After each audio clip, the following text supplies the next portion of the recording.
আজকে প্রায় কয়েকদিন থেকেই পাপানের একটা নতুন রুটিন শুরু হয়েছে, মানে ডেইলি অভ্যাস বলা চলে। তো ওই যে ভোরবেলা উঠবে, তো রাতেও যে খুব তাড়াতাড়ি ঘুমোয় সেটাও না।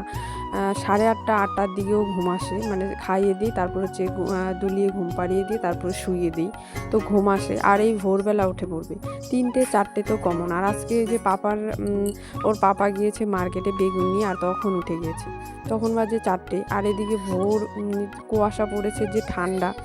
তারপরে আমার এমন রাগ উঠেছে, ওকে মেরেওছি, তারপরে যে আমি বাইরে ওকে বের করে দিয়েছি। আর এই যে কুয়াশার মধ্যে বাইরে হাঁটছে, তারপর হচ্ছে ঘরে, তারপরে ঘরে চলে গেছে। আর আমি এদিকে ভাবছি যে এখন যদি শুই তাহলে ওতে দেরি হবে, জন্য আমি কাজে লেগে পড়েছি। আর এই যে আমি যে এখন ঝাড়ু দেবো, কারণ আমি বিছানাটা প্রথমে তুলে নিই, তারপরে বলছি যে না বিছানা তুলে নিই, তারপর হচ্ছে ঘরটা ঝাড় দেবো।